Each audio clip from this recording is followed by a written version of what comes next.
want to tell you about one of my must-have tools for polymer clay. It's this guy right here. And yes, this is a blade, but no, it's not your typical polymer clay crafting blade.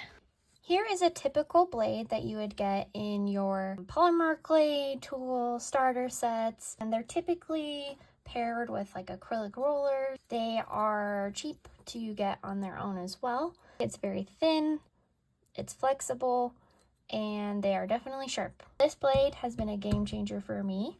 The difference between this blade and this blade is this one is much thicker. A lot more surface area on the top. It's also not very flexible, it's more rigid. So why do I need this blade and why do I have this blade? This blade is particularly useful when you are needing to cut up hardened clay to recondition. So I was running into the problem of cutting clay with this one right here, having to do this for a long time.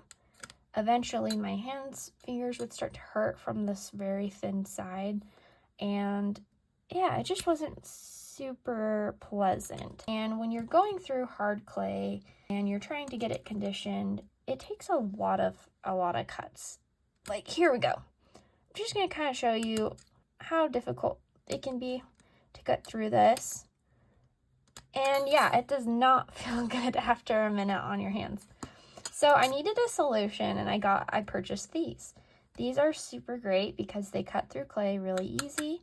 You have more surface area up here, so you can push harder without it hurting your hand. I can do a lot more for a longer period of time without my hands hurting.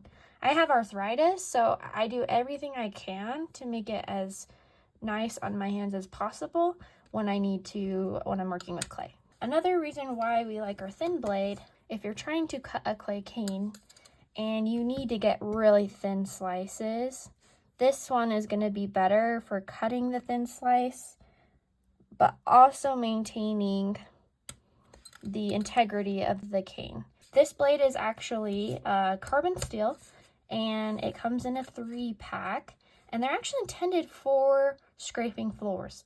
So it's a replacement blade to put in a floor scraper to take vinyl off your floor or remove adhesive. So it's definitely heavy duty. They're gonna last you a while. I'm gonna go ahead and link this for you in my description so that you guys can get your own. I recommend having some of these blades and these blades in your polymer clay arsenal.